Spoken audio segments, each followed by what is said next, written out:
ماہ سیام کی آخر آ چکی ہے، لیکن ان ایام میں یا اس ماہ میں خاص طور پر آٹے کی شدید قلت پیدا ہو جاتی ہے۔ مارکیٹ میں آٹا انتہائی مہنگا ہو جاتا ہے، جس کی وجہ سے سبسڈائز جگہوں سے آٹا لینے پر لوگ مجبور ہوتے ہیں۔ ملکی معاشی صورتحال کے پیش نظر جب ہم انتہائی غربت کی حالت میں زندگی گزار رہے ہیں، نہ کہیں کاروبار ہیں، بے روزگاری کی انتہا ہے، تو اس صورت میں گزر بسر کے لیے سبسڈائز چیزیں لینا، پہلے تو کم لوگ جاتے تھے لیکن اب بے دریک لوگ جانے لگ گئے ہیں۔ اس لیے ایک لمبی لمبی قطاریں اور لمبی لائنیں ہیں جو یوٹیلیٹی اسٹور پر لگی ہوئی ہیں، اور انہیں وہاں سے یہ جو آٹا سمیت کچھ چیزیں سبسڈائز پر مل رہی ہیں، وہ بھی استحصال کر رہے ہیں، ایسی چیزیں بھی بیچ رہے ہیں ساتھ جن کی انہیں ضرورت ہی نہیں ہوتی، اور انہیں وہ ڈیڈ آئٹم نکالنے ہوتے ہیں۔ وہ اپنے ایفیشنسی دکھانے کے لیے ایسا عمل کرتے ہیں اور لوگوں کو تنگ کرتے ہیں۔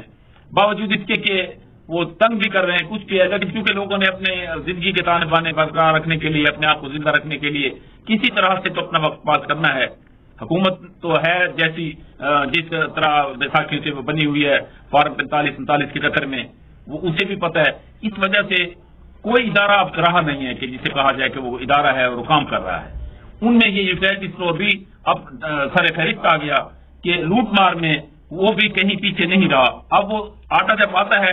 تو اسی میں سے وہ نکال لیتے ہیں، وہ گھی نکال لیتے ہیں، چینی نکال لیتے ہیں، وہ اپنے دکانداروں کو یا دیگر لوگوں کو یا فروخت کر دیتے ہیں، جن سے ان کا پیسہ تو جنریٹ ہو رہا ہے، لیکن وہ سب جو عوام تک پہنچنی چاہیے وہ نہیں پہنچ پا رہی۔ مانیٹرنگ کا کوئی عمل ہے ہی نہیں۔ مانیٹرنگ کا عمل کیسے ہو جب اوپر سے نیچے تک سارا سسٹم ہی ختم ہوتا جا رہا ہے اور کوئی کسی کو پوچھنے والا نہیں، کہیں کوئی سماجی انصاف ہی نہیں ہے، تو اس وقت کیا ہوگا؟ اس لیے ان لائنوں کو ختم کرنے کے لیے میری ہمبل ایک تجویز ہے حکومت سے کہ وہ کم از کم